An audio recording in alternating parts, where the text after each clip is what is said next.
Welcome to another episode of Blended Views Unfiltered. This is DeAndre. This is Nick. Keelan, you've been on here a few times, man. You just go ahead and introduce yourself. All right, man. Cool. I'm Keelan Bilal. AKA Unk. Y'all have a good weekend? Excellent weekend. Can't complain. It was cool. Sunday was long. I can Yeah? tell you that. It was a good day, but Sunday was a long day. It was a long day for me, actually. I got sick last week. That stuff wasn't fun, man. Oh, man. I don't know, the flu is like the flu mixed with the vid, mixed with whatever else they had out here in this air. Folks got to keep that immune system up, man. yeah, I fell right behind you in that. I was Tuesday, Wednesday. I was down. Listen, that stuff wasn't no joke, bro. Y'all got to keep them vitamins flowing. I get the vitamins, but it's just, I don't know, sometimes when it hits you, it hits you. Yeah. And that you can do. Yeah. I was blessed this go around. I might have sneaked through the cracks. I'm usually the one that's getting sick. Yeah. But I snuck through this go around. A lot of my peoples was down, But have you guys been keeping up with the latest news about this gentleman, Grant Cardone? I heard about it when it first happened. Been seeing little snippets and I had to do a little bit more research on that joint, but I'm hip to my man now, man. They're calling, I don't know, man. I used to call him Uncle G. That's what he used to tell people to call him. I don't know if I keep calling him Uncle G now. I just call him Grant. Now he's a Mr. Cardone. just call him Grant. So a little backstory, this gentleman, for anybody that's listening that don't know, Grant Cardone is a very successful entrepreneur. He's in the sales space, educational space. He does conferences. I know you guys probably heard of the 10X conference, that big mega conference that they put on every year down in like Miami and stuff like that. Thousands and thousands. They sold out the Mariner Stadium, I think, one year. Yeah, had people like Steve Harvey and the who's who in business. Kevin Hart was on there. Yeah. He brings who's who out to speak. Wrote some books, man. I read a few of his books. Well, I read 10X was really good, really.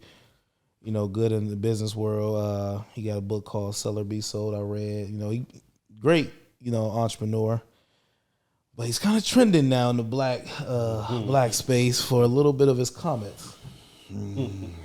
So he went on record basically stating that 40 to 50% of his target audience is mid-age, some age, black people. 24 to 44, 24 to 45. So that would be mid-age, I would assume.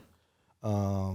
He said most of them is black, and he said he likes to, and I'm paraphrasing here, dumb down the language or street terms to communicate with these people because they don't know the the high level terminology or something in that manner. Yeah, they don't. AKA, he has to sound like us. Wow. AKA calling us stupid. Pretty much. Yeah. And the bad part about it is I'm coming here non-biased because I like Grant. Mm-hmm. So almost calling our community stupid. Almost. I mean, he basically is. Yeah, he is, huh? That's the nail on the head right there. Yeah. For sure. I mean, anybody that says they have to talk in street terminology, because that's what he said too. To talk street, he has to talk street in order to communicate effectively with black people. So not even just communicate. Yeah, communicate the right way. In a way so that he can communicate in a way that we can understand him, and it works for him, is what he said. That we can understand him, or he can understand us. No, that we can understand him. Yeah, no, he ain't trying to understand us. I got you. For him, he got us understood because he got to come down and talk on our level. Lowering himself. Yes, he has to lower himself. Man. Even though according to him and his numbers, 40 to 50%. I think it was like over 50% is what he said, if I'm not mistaken. 50% of his business comes from. Sounds pretty familiar to me. Man, what my issue is, man, and the problem that I see with this whole situation is we're half and half. Some black people like us is like, that's terrible and that's disrespectful in all fashion. And this man needs to go publicly and make an apology, like they did Kyrie. But Listen. then there's the other half of black people that's, oh no, that's Uncle G, that's this and that. We can't come together as a people. It's always like that though when it comes to white people. Man. I ain't racist, but when it comes to white people, when they make comments, you notice that number one, media and nobody else comes for them. Right. And they got so many black folk in support of them. But if a black person does something, it ain't even got it, because in my humble opinion, I don't think Kyrie did anything wrong. No, I agree. But you take somebody like him, what he did, and not only did he have the media, white folk coming at him sideways, but also he had black folk. There was so many black people coming at Kyrie's neck. Kyrie did nothing wrong. Yet white people can say what they want, and he just posted something, a movie that's on Amazon, but nobody went at. They might have went at, but Amazon clearly made a statement that they ain't taking it down. Yep, I don't see nobody putting still up. I don't see nobody putting Jeff Bezos on a platform making him apologize. I feel like we're always easy targets. Very easy, very easy. Again, like you said, we can't come together on issues. A lot of times, I mean, is it necessary to really come together, like for those type of things? Right. Like, if you really got a full stance like that, whatever 50% or whatever, if you speaking loud enough, things could move. I think we should come together. I think that if we came together and took a, what am I looking for? Like a strike or a stance and say, you know what? We boycotting Grant Cardone. We're going to pull back our dollars. We're going to not go to, if he need to feel our presence to demand an apology, to demand some type of respect. But it's not going to happen, though. You want to know why? Because I feel like not only are we easy targets, but we're easily controlled as well. Oh, yeah. And although we sit around and we like to think that we got this type of freedom, we're still controlled by, number one, money. Like if you're making a lot of money from this dude or whatever the case may be, and even if it's not from him, it's if he influenced it. I make my money via someone who looks like him. Right. I'm not about to come and discredit this dude or go on strike and for what? It don't make sense. And you look at the U.S. dollar. They said what last year was it 104 trillion? It was somewhere around there. The black dollar, 104 trillion dollars, right? But then look where that 104 trillion was dispersed. Look how much of it was outside of our community, supporting people like Grant Cardone. And this ain't Grant Cardone's first time saying something crazy like this. That's what I'm saying. This man years ago was on interviews asking to say the N-word, saying he's cool enough to say the N-word. Yeah. Why can't I say the N-word? Yeah. It's kind of like the Tommy Hilfiger thing, though. Like back in the day, he was on Oprah or whatever, saying the same thing publicly, and we still. Yep. Well, I ain't hip to that situation. Yep. Timberland, the owner of Timberland, who created Timberland boot, Gucci, and we never stopped supporting that. People still rocking Timbs. People, and hip hop made Tommy Hilfiger big. That camera. Yep. Same thing with Tim's. Big, even after. So something about it, man. We just don't.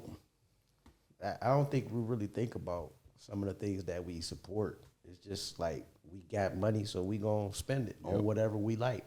And I think that goes from not having for so long. Yeah, for sure.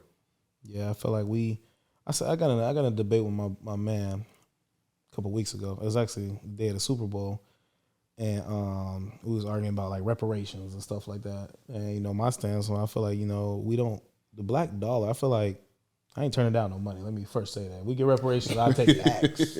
But I feel like we're sitting there asking for a handout, maybe not a handout. Let's call it reparations because we deserve some type of repayment. But I feel like we have power in the black dollar. Yeah. If we would take the money that we're putting out and $1 billion on Jordans and stuff, billions of dollars in alcohol, billions of dollars on weave and the beauty industry, that's billions and billions of dollars that black people spend on a daily or on a yearly basis that never comes into our communities.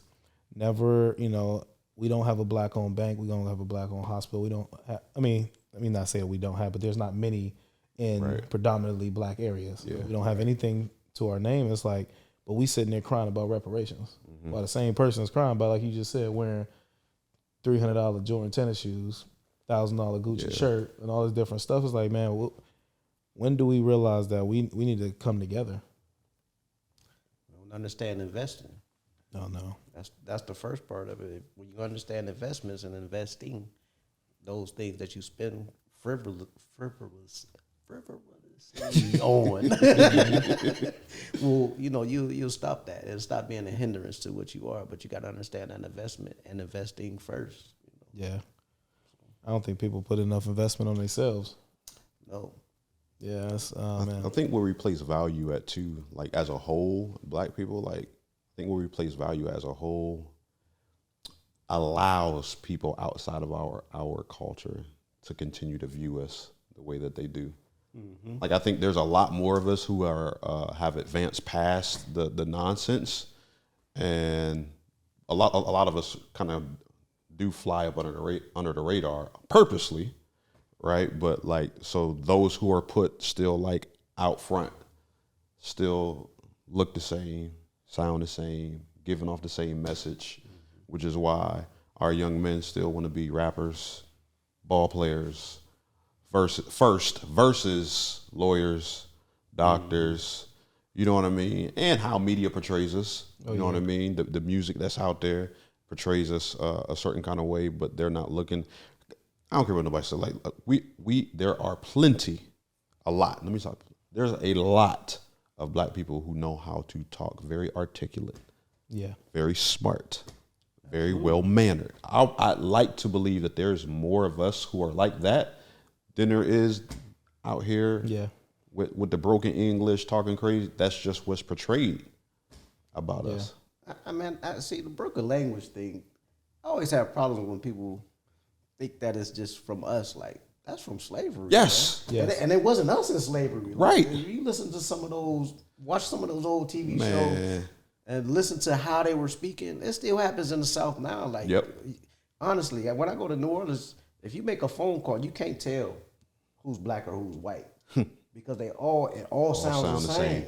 So like all the broken languages, it comes from the South, from them. Yeah. And then we just pick it up. We ended up making it our own language, you know what I'm saying? And then that's how they get lost in it. That's why he want to be part of it. Right. They get lost in it because we create our own slang and our own thing from what they already had. Yep. That the stuff that they tried to teach us, and we just took it, spent it around. Made it our own. Now you got to try to understand us, you know. So you got to come back to us in the full circles. Yeah, man. I think, and it's also the way that it's portrayed. Also, it's like, we get our you talk white because you talk articulate. Yeah. And it's like, well, you got to talk white to sound professional, or just this is the way I talk.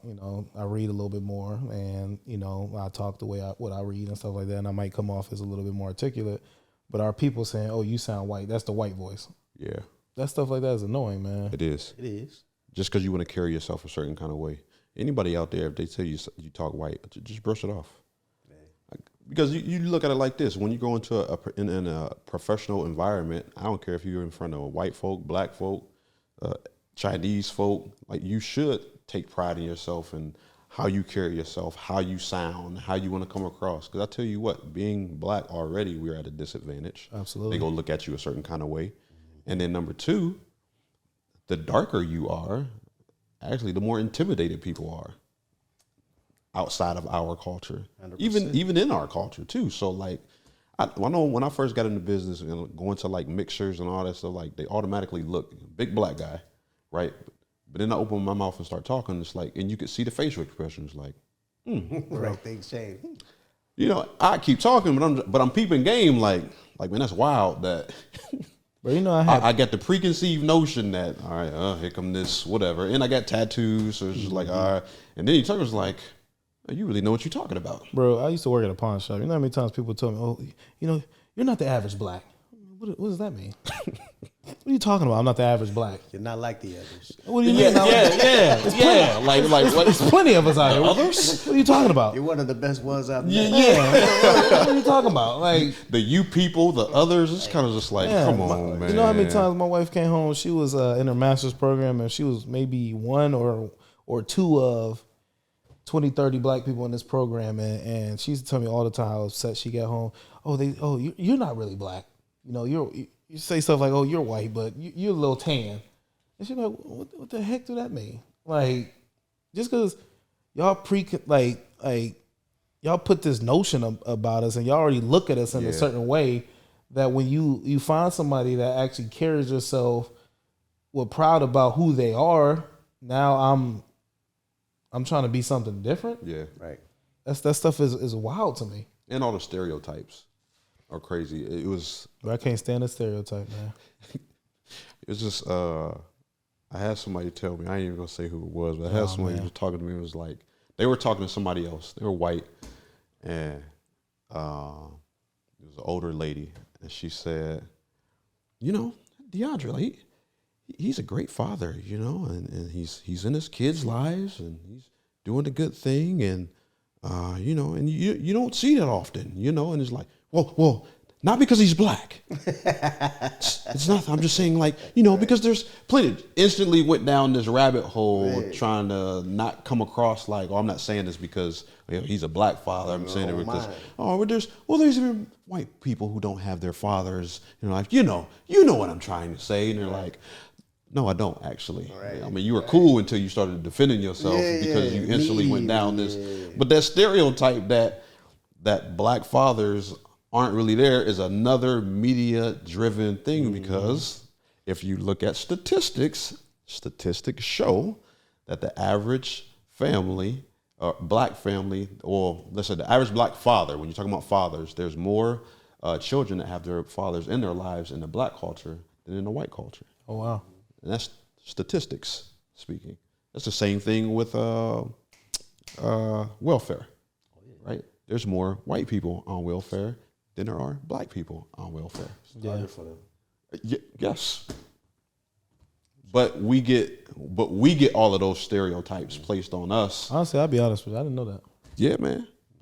We weren't even able to get it at first. Yep. Oh, wow. Yeah. Think about that. Anything that's a benefit now, like we wasn't even allowed to have. Right. we couldn't get none of that. You know what I mean? So we talking about from the beginning of time when they created that, it was for white people. Yeah. Let me ask you this. I heard you guys familiar with Umar, Dr. Umar? Yeah. So I like majority. I like, let's say 80, 90% of what he say. Umar sometimes come off with being extreme. Yeah. But I heard him make a comment. It's gonna stir up some feathers. But I'm curious to hear about what you guys think. I heard him make a comment that all white people have some prejudice and some racism in them. They might not be a racist, but they all kind of fall down that system of racism a little bit because they still benefit from the white power structure. It's like, for instance, let me give you a little context. I don't know if you heard, you know, everybody, you know Warren Buffett, you know, one of the richest people in the world. Warren Buffett was on an interview and he was talking about how, you know, I had an advantage. And the lady said, why? Because you was a white man? He said, yes. And no, she said, why? Because you're a man? He said, yeah. He said, I had sisters that was just as smart as me, all this different stuff. He said, yeah, I had an advantage. I was a man and I was white. He said, I'm just going to call it what it is. I was a white man that had an advantage. That's why I'm here where I'm at. And it's like he's acknowledging that the system in place allowed him to be where he is, and he took advantage of it. I mean, I would, but do you guys feel like every white person has a little bit of racism and what's the other word? The advantage. Yeah, it's just a little bit of racism in them. I wouldn't say. I think this new generation has the chance to really change everything. Yeah. I think, especially after the COVID time, you know, when the whole world came together against racism, I think they have a chance to really eliminate that. It's taught. Yeah. It's taught. So if you don't teach your kids that, you know, it won't be in them. Yeah. It won't be in them because it is a top thing. Like I didn't even when I was young. I grew up in a white neighborhood originally. Like they were just friends until you start hearing the stuff. Exactly. And once that happens, then it's like, oh, now we against. You know what I'm saying? Like they're against us, and that type of stuff. Like it starts brewing in you. So as long as somebody isn't teaching that, and is teaching, like we don't have to have that racism with us. Yeah. Like the generation before you, because it's grandparents, it's great grandparents that's still alive that they still use words like colored because that's just. I was just telling my daughter about that the other day. They don't know they don't know nothing different. Like Yeah. I used to go to the nursing home when my mom was there, and old white lady, oh you're the colored woman's son. Oh man. I mean, it ain't like I mean, she got dementia. Like, well, I'm supposed to drop kick her out. You know what I'm saying? But that's just what they know. That's what was embedded in them, taught to them. And they didn't learn anything different other than that. And here's the other thing: if you never around another culture, guess what's gonna happen? You're just gonna fall in line with their belief system. Fall in line. You're gonna fall in line. So I do not believe that every white person has racism in them. I believe that it is taught to them. Yeah. I agree. I think it's learned. An environment. Environment is everything. I do believe that. I do believe that all white people have some sort of ignorance to it, though.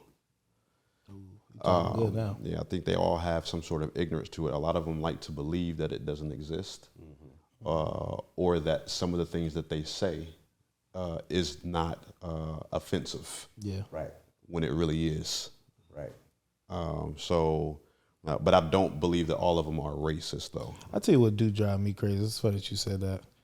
And I think we need to speak on that. I heard several. I went to school. I grew up like you. Well, I didn't grow up, but I went to school in a predominantly white school. It's more mixed now, but there was all the time where I used to hear people say, "Well, slavery was 400 years ago. That ain't got nothing to do with now." It's like there's a lot of things that was passed along generation that still affects us to this day. Listen, I'm gonna put it like this, and this is something I was talking to my kids about, perspective on how things have not been how they are for a long time. We were watching the 1619 Project, the joint that's, they got a joint that's on Hulu, special. I didn't catch that yet. Yeah, you can check it out. Okay. We was watching that, and then it was another show called Black Travel. They were talking about the Green Book and how things have changed over the years. And they had said something about 1967, and my daughter was like, 1967? That was a long time ago. I said, no, perspective. I said, my mom was born in 1962. She's only 60 years old right now. Y'all grandma. I said, they were the first blacks in white schools in Newton Falls. I said, she's only 60. Newton Falls. In Newton Falls. My grandmother, Newton Falls still off the chain. Their mom, I said, my grandma, not great grandma or great great grandma. I said, my grandmother, who is she's about to be 80 this year. She's about to turn 80 next month. Picked cotton as a little girl. Oh wow. That's crazy. We're 2 generations back from slavery. Like she wasn't a slave, but like she's from down south. Yeah, she lived. I mean, you talking about? She was sharecropping. So it was a form of, you know what I mean. But their house was smaller than this room. Like this would have been luxury. That's crazy. Compared to where how my grandma grew up, but they picked cotton. Like they wore heavy. Like she didn't have shoes until her feet were big enough to fit into her older sister's old shoes.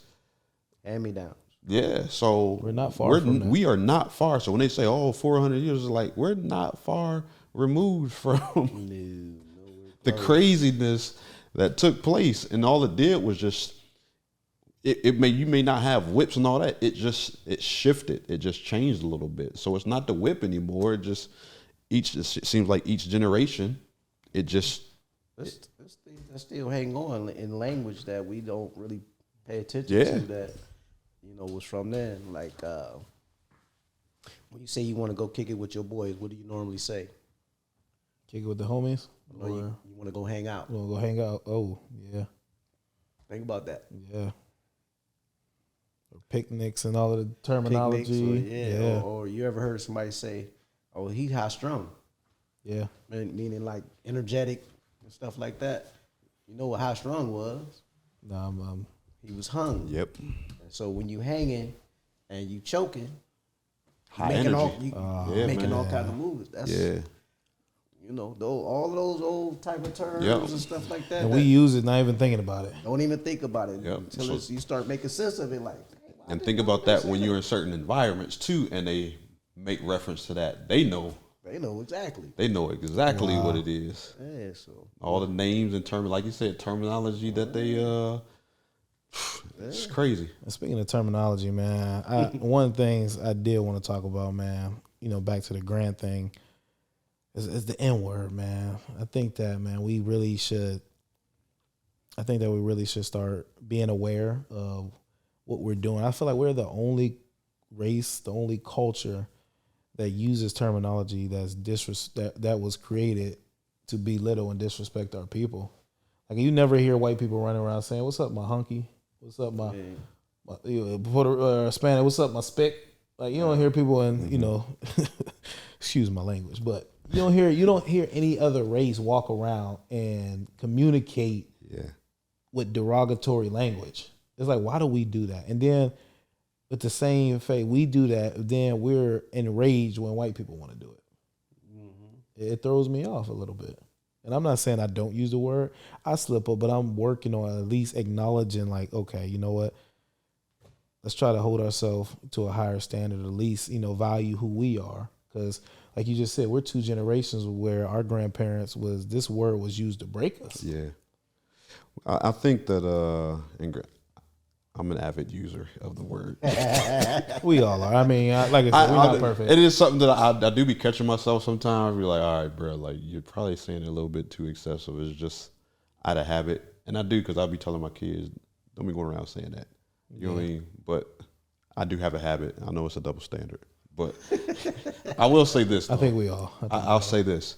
Like, I feel like our culture has gotten really, really great at taking so many negatives and just turning it into a positive. Yeah. I'm talking about from the foods that we eat, the clothes that we wear, the things that we say.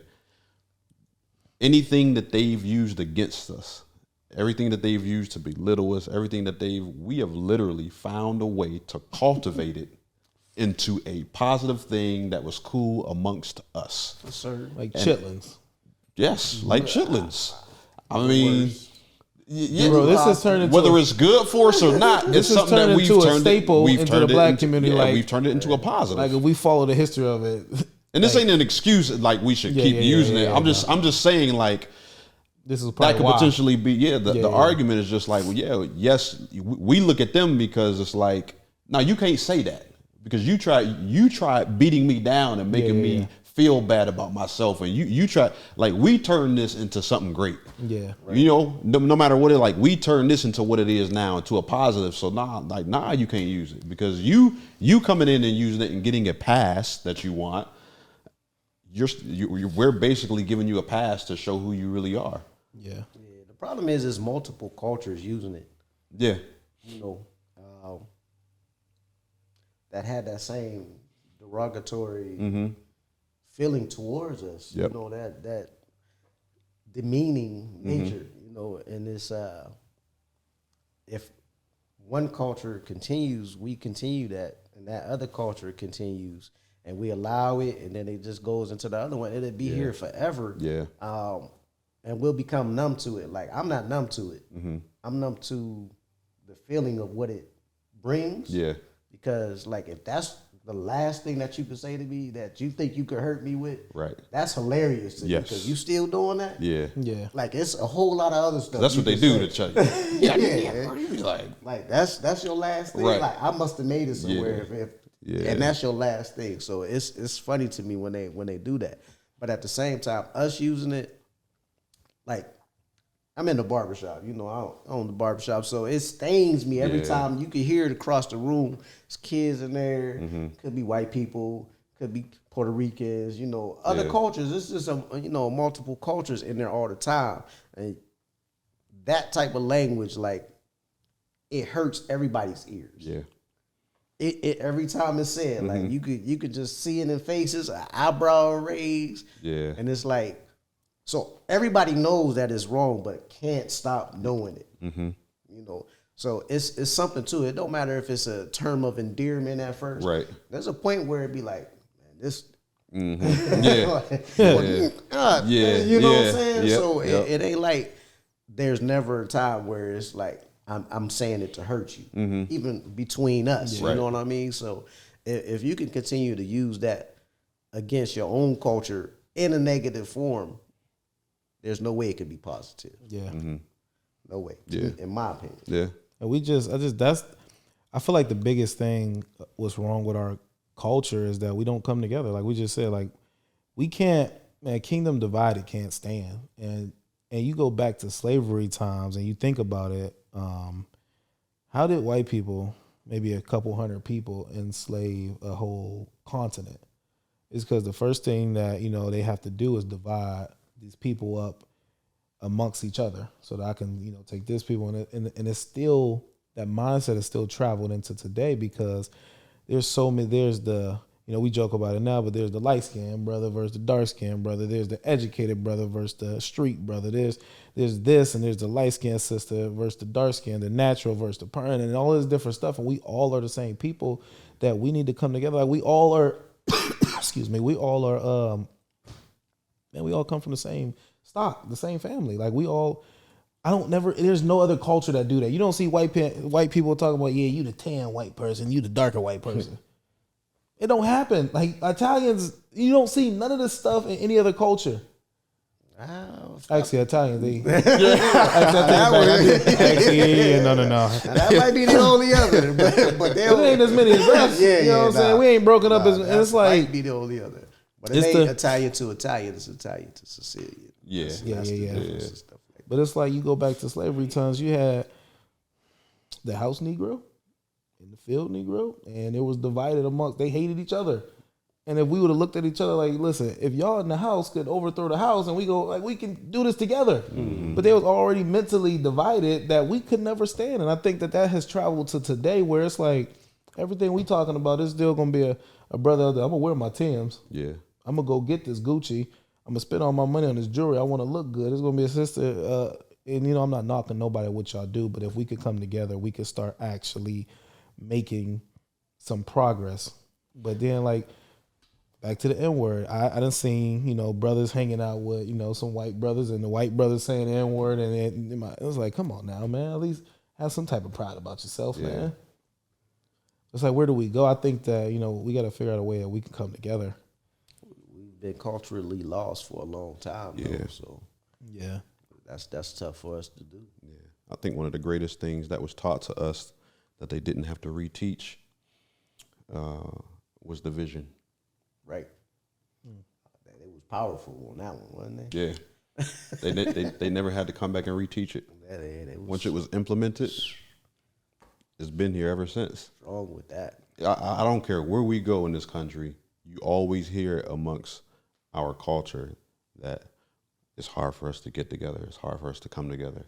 And then when you get people together, then it's like, okay, how do we keep? Yeah, how you maintain? How do you maintain and keep everybody together? And granted, there are big groups of African Americans that come together and they've stayed together, but it's not a common thing to see it. And then when you're talking about on a mass level, I mean, you take Black Lives Matter movement or whatever, people don't know that was created by a white person and had government help to do that. Exactly. And they put so the face of it was a black lady, but who actually started it, was a white person. Yeah. So, and then we all know how that kind of crumbled. You know what I mean? Greed and everything. So it's kind of just like, how can we on a mass level do it? I don't know. It's the same thing with the N-word. Like, how can we disband or like I don't know. I mean, we can start and say that it starts with us and on every well being, but we're on we little people in this big, huge. Yeah. You know what I mean? So I don't know how we can do it on a mass.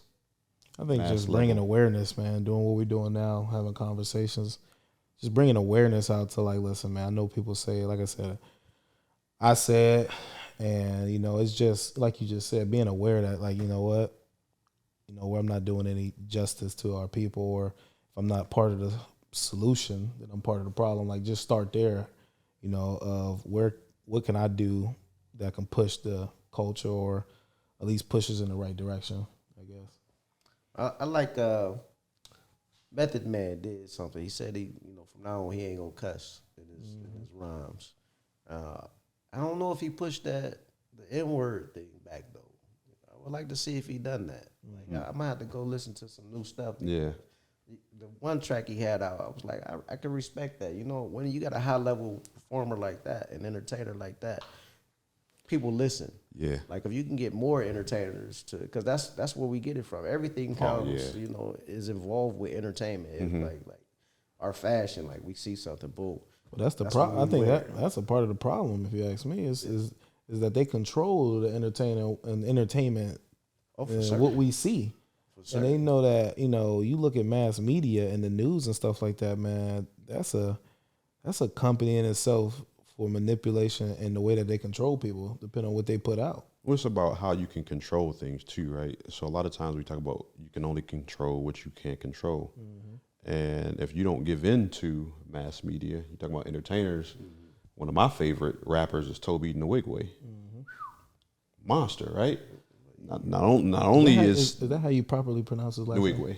Yeah. I just say Toby. Toby the Wigway. So he's fire brother. His family African born, so he was here in the States, of course, but he don't cuss in none of his songs. He don't use the N-word in none of his songs.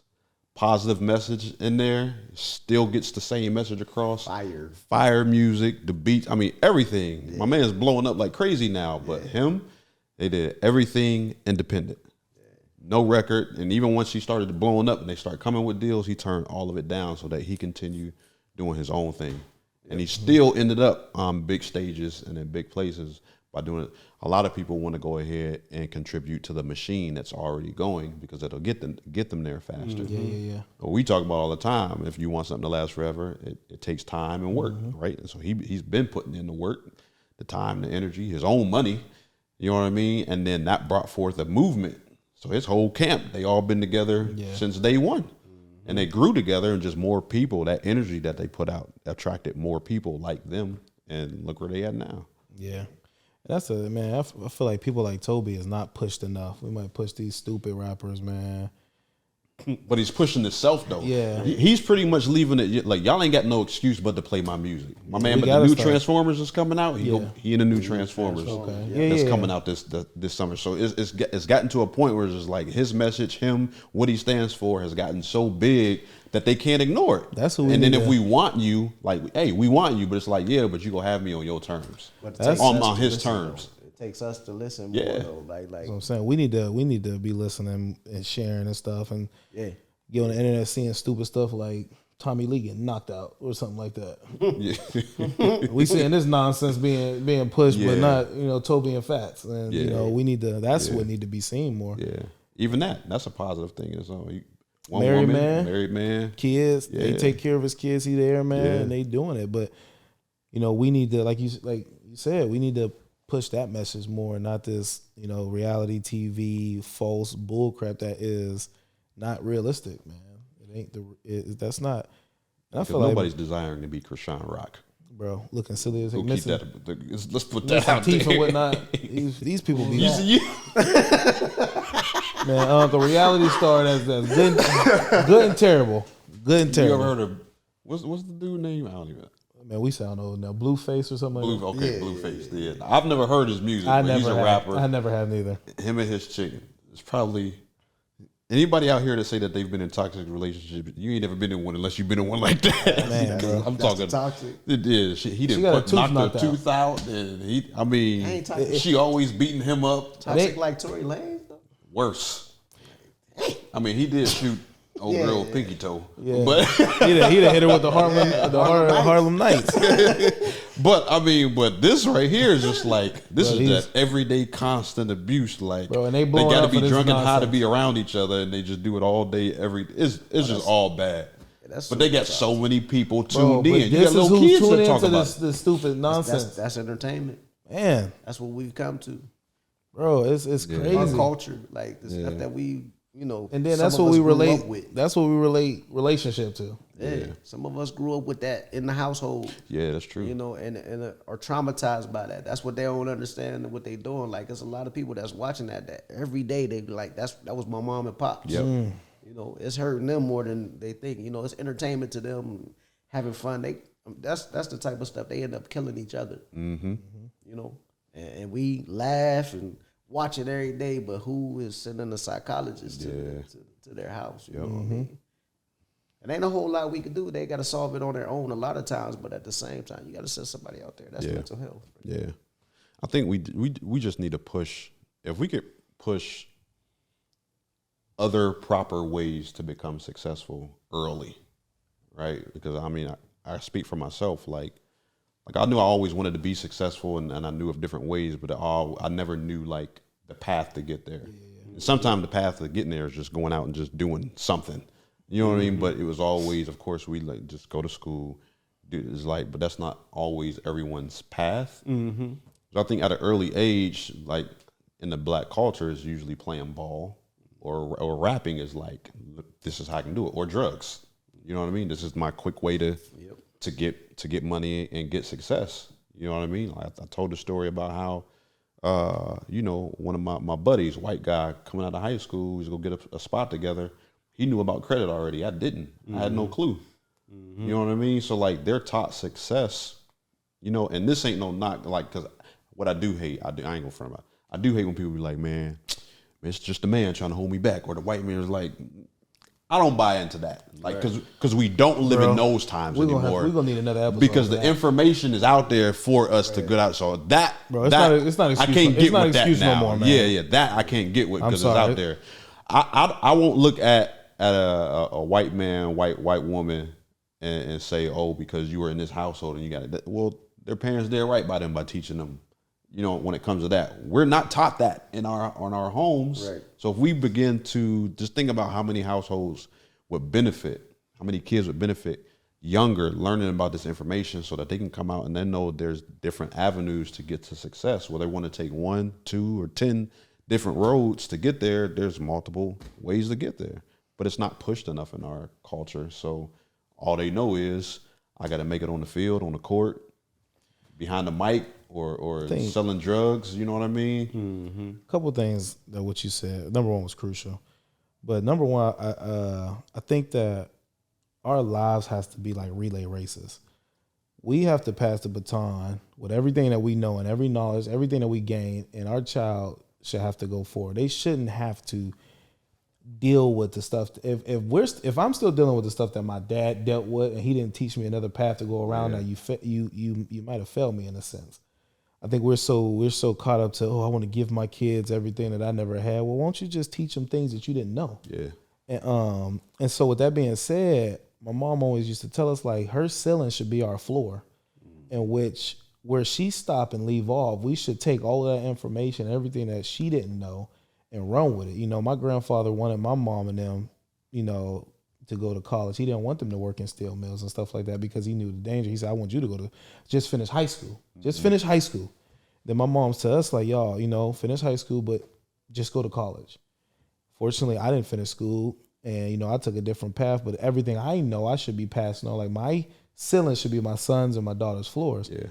And I think that when we begin to look at it like, man, life is a relay race, and we need to learn and acquire as much as we know about life and pass. I just feel like kids should not go. If a kid is going through what you went through, then you failed to give them life lessons that you already know. Yeah. Number one. And the second thing that you said that I want to comment on, man, I think that it's imperative for parents and people to be successful and to have some sort of money so that your kid don't grow up looking at the dope dealer. A lot of times, them is the most influential people in our hood, and if we don't do what we need to do, it's just gonna push our kids to almost and it ain't always got to be money. Yeah. Let me not say get Right. money, but Yeah. have some level of success in your child's life that they can look at you and say, you know, my father is my hero, or my mother is my hero, and I don't have to look towards a drug dealer. Like, y'all ever seen a movie called Bronx Tale? One of my favorite. And that's what one of my things is. It's like, I don't never want to be. I don't want my son looking up to a Sonny. I want my son to look at me and be proud of me, and not have to go to the local drug dealer for him to be knocking me. You know what I'm saying? He loved his dad, but he lost a lot of respect for his dad because of what this rich, powerful, influential person taught him that his dad wasn't teaching him. And it's like, I don't want my son to look up to a Sonny. I want my son to look up to me and almost not despise them people, but look at us like, man, listen, y'all doing y'all thing, but, you know, my dad did everything legal, and, you know, my dad might not be the richest person in the world, but he's loved and respected. And I think that that's what we got to start doing as parents is, you know, being the hero in our child's lives so that they ain't got to turn to look at somebody else, the ball player, the drug dealer, the rapper and stuff. And all that stuff is like, man, that stuff don't get you nowhere. Well, let me say it don't get you nowhere, but there's a small chance that you're going to make it to the NBA or the NFL. It's a small chance that you're ever going to make a rap album that actually hit. So, but at large, there's a huge chance of there's so many millionaires every single day being born in the U.S. There's a huge chance that you can, you know, learn the skill, develop that skill, start a business, and create a good lifestyle for you and your family. I think we also cannot discount the fact of just the individualism too, though, because sometimes you look at people who were born and raised in predominantly rich, affluent neighborhoods, and they want to go out there and be a drug dealer. So you still got people out there who had it all, but for whatever reason, they want to come down and live a certain kind of way, or they want a certain reputation. And then you have environment as well. Kids go to school, and because of what's put in their ear and their hair, there were pops and mom and pops can be the hero at first, but then because of, you know, it's the entertainment side. It's the entertainment environment. So, like the Bronx Tale, C didn't really despise his dad. Yeah. He just seen how much fun them cats was having and what they do and making money. Like, it just looked like, I want to be a part of that. Whereas dad was making good money, but it wasn't no fun involved. His dad was a stand-up, you know, his dad was a stand-up dude. Stand-up dude, but it wasn't no fun involved. Right. And that didn't look appealing to him. Like, so that every day I'm going to work, 9 to 5, coming home, eating dinner, next day, same thing. Like, that didn't look appealing to what. And that's the whole thing. Like, it's parents, like you said, that grew up. I know people, parents worked at GM, but they was gone all day. So it wasn't no entertainment for the kids. Yeah. So they end up in that life. These cats making good money. But when something is entertaining to somebody, if that parent or those parents happen to make the life look like flourishing, right, instead of I'm working 12 hours a day all the time, and it's hard for us parents. That's hard to do for a parent. You know what I mean? That's a lot of weight. Like, I gotta entertain you and go to work to be able to pay all these bills, you know what I'm saying? So just imagine what the mental status is of that parent, but it's the kid that don't understand that value. Until it's too late. Until it's too late. Sometimes, a lot until it's too late. Yeah. So I enjoy seeing people who go out on vacation with their kids and try to show them the world and stuff like that, even though it be killing them. Trying to keep them out of that life. And kids nowadays, me and my buddy was talking about this yesterday, kids are like born with entitlement. This generation, just like, it don't matter how much you give them, what you give them. I mean, you can give them the world times 10, and they still like, that's it. It's the worst. And it's like, well, hold on. You've experienced more in 5, 6, 7, 8, 9, 10 years than I did my entire life, and you talking about that? Is that it, or just the appreciation? It's not all kids, but a lot of kids nowadays, and because it's kind of like, you know, I was like, man, I think like sometimes we do our kids an injustice with everything that we do give and do with them, because they're not. What are they really learning? Yeah, you know, because we were just kind of like, you know, going back and forth on like our parenting methods and how I'm just like, nah, these jokers working for this. Because I told them, because I got 6 kids. That's what you know what I'm saying? That's what Steve Harvey said. I got 6 kids. So all of these activities that these jokers is getting in, you know, I was talking to one of them. I was like, listen here. I said, this joker doing this, and this. I said, okay, cool. Let's go get some cookies. All right, some Danishes, and let's go ahead and make these things. Right. Let's get a sales sheet like they do for everything else. Let's get a sales sheet and send it out to family and friends. And have them do the legwork. This is what's go. So just teach them responsibility, hustle, and the value of $1. So it ain't just, hey, mom, dad, I need. Let's like, nah, like you go work for this and you pay for this, and then after you done paying your bill, then the rest is you pocket it. Yeah. But it's still teaching you got to save. You know what you got to remember. You got this coming up. So it's just like, again, what you teach them. But this entitlement that they born with nowadays that joint is vicious. It's a scary thing. It ain't no joke, man. I heard a saying one time, and I might be butchering it. I need your help if I ever heard it. Saying is, hard times create good men. Good men create easy times. Easy times create weak men, and weak men create hard times. Yep. And that's my biggest fear about, being a hardworking person, that, it giving your kids the life, like, you can mess around and make that cycle to a point where we right back to hard times. Yep. So I think that it's imperative, like what Dre, what you were saying is, be there for your kids, give them stuff, but also show them the responsibility and what comes with, what Uncle Ben tell Peter Parker on Spider-Man. Great power comes a lot of responsibility. What did he tell him? Yeah, he does. Yeah, he told him, man, it comes with, having this success got to come with a lot of responsibility, a lot of character, a lot of discipline. Like Biggie said, more money, more problems, man. That's a fact. Because you got to know how to manage that stuff. Yeah. You know what I mean? The more you want to make, the more you like, it comes with a great deal of responsibility, and you have to teach your kids that. And it's not saying that we got to pour all of this responsibility on our kids, but it's at least showing them and teaching them just responsibility, how to be responsible, and value and purpose. Like I saw, my daughter did this this paper. She had to do an essay. She had to break down film and money. Two of her talking points that she had was one of how film is good at manipulating certain situations to make it look a certain kind of way when it's not reality. So that was one of her talking points. Kind of deep. And the other ones, her other talking point was the value of $1 and the value of materialism. And basically, like her point was that a lot of people's value and purpose is money and power driven, and it has nothing to do with self.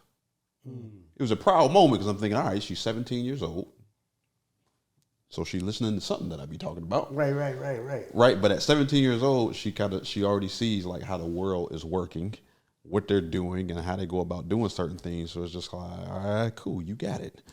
Because sometimes all it really is like you may think like, oh, I'm sitting here giving this joke a lecture over and over again. But then you back up for a while and just allow them to kind of like see things out of their own lens. And it's just like, yeah, they won't always come and say you right. They'll be like, read this paper. Right. You start reading, you like, And then you may learn some stuff, you know what I mean? But that seed is gonna crop one day. Yeah. So it's not all about pouring so much on their shoulders, but I feel like let a kid be a kid, but at the same time, it is our job to show them how the world operates, because I don't want any naive kids going out into the world. I don't want them to get taken, like they may get taken advantage of in some shape, form, or fashion, sure, because when you're young, especially guys, as boys, you think you can run the world, take over the world. Yeah, but still, as much as I can control, I don't want them to go out into this crazy manipulative world, super naive and gullible, thinking that ain't nothing gonna happen to them. Yeah. So, man, this was a much needed conversation, man. I always say, when good brothers come together, man, magic happens. So, this was a good conversation for sure. Much needed for the culture, man. Definitely enjoyed it. Yeah. Yeah. Uncle, it's always a pleasure having you on, man. You bring this level. Appreciate You bring this level of wisdom, man, that a lot of young jokers need to listen to. These gray hairs. That gray hair mean wisdom. So you ain't get it for no reason. I'm different, man. I like to talk to brothers like you guys, man. I always live by like a 30-30, the 30, rule. I like to spend 30% of my time being poured into, 30% of my time to another, 30% of your time talking to people above you, 30% on your level, and pouring that into somebody under you. So I always appreciate talking to people like yourself, man. Somebody that there's always wisdom, man. I value myself as a lifelong learner. People like yourself, man, you bring a lot to the table, man. We always appreciate having you on. Yes, sir. I appreciate y'all having me on, man. This is always a good time, man. Oh yeah. Always great conversations. So. Yeah, man. We need more conversations like this to spread in the culture. We have to do our best to kind of have these conversations and talk to the young brothers about stuff like this. And racism and stuff like that probably never happen. At least we probably would never see it in our lifetime. But at least if we can pour awareness, I think the biggest thing is just being aware of the world and know how it operates and know how to move. Like Jay-Z said, learn how to move in a room full of snakes. Yeah. Mm-hmm. And I think that, like you said, racism might not ever go nowhere, but how you deal with the situation, and how we, handle the circumstances is probably the best thing we can do. Like my man Inky said, man, how you view things, how you do things. Yeah. I think if we could put a different type of light on the situation and not always be mad at the situation or, like you said, man, the man is this, but just look at it from a different perspective, man, we can handle it a little differently. Yeah. I do got to agree with something Keelan said, though. This generation, as entitled as they are, crazy, like they do have enough sense to think for themselves a lot faster than we did. So this generation coming up, I mean, you see it now even in the high schools, even in college, kids in college now, like they don't give a dang about what the social norms are. Right. Like it's nothing to see a nerd hanging with a jock and they got an emo friend who they best friend too. Right. And they all cool. You know what I mean? You may see a homosexual kid hanging with the football players. Right. And they cool. Lunch tables are different. Yeah, it's way like it's just they coming up now and just like they're way more accepting of everyone. Like I don't think racism is going anywhere because again it's still being taught so that the system could stay intact. But I do believe that the system is in trouble. Because of the generations that are coming up now. Because these generations that are coming up, they don't care and they got a no nonsense policy when it comes to a lot of stuff. So for that, I got a lot of respect for them, because they ain't gonna put up with a lot of stuff that we had to put up with. Yeah. Got some new allies on the rise. Yeah, that's for sure. Yeah. This has been a great episode. Those of you that are for the call, listen, not all white people are against this. I guess we gotta acknowledge that. Not all black people is with us. It's like, no. So we do got a lot of them are for sure, definitely, as we have adopted the whole invited to the cookout. There's a lot of them that are invited to the cookout. Yeah, there's some at the cookout that shouldn't be there and should have never been invited in the first place. Just don't put no raisins in that. That's in that potato salad. Yeah, I've been seeing that trend going on. Yeah. Season up your food. Right. But as a great slogan my buddy came up with, McCoy Multimedia, is like, be better. Just be better. Black folk, white folk, like just be better. Be better. Y'all just got to be better. So until next time, play the moments, positive memories, stop the pain, keep the happiness on repeat. Peace. Peace. Whoa, wait. Before you cut it off, we just want to take the time to thank you for tuning in to another episode of Blended Views Unfiltered. We want to thank all of our faithful listeners and all of you who have not tuned in faithfully, but you're just now tuning in to all of our nonsense. My man Nick got a message for y'all. Always remember, if you guys ever wanted to write into the podcast to just tell us about your relationship, ask us any questions, get our advice on everything. This is Blended Views, so we could give you a view that you might not see in your day-to-day relationship. Always remember, write us in at info@blendedviewsunfiltered.com. That is info@blendedviewsunfiltered.com. I would spell it. I don't know how to spell all of those words, so let's just keep it at info@blendedviewsunfiltered.com. And he's not lying. Y'all know he struggles with that. So after y'all get done with all of that boring stuff and you want to just write in and tell me how delicious I look, make sure that you follow us on YouTube, Instagram, Facebook, and TikTok. And don't forget, we are streaming on all streaming platforms. That's Apple Podcasts, Spotify, iHeart, wherever you listen to your favorite podcast at. Make sure you tune in. Subscribe to every single channel as we release content every single week. Until next time, play the moments, positive memories, stop the pain, and keep the happiness on repeat. Peace. Bye.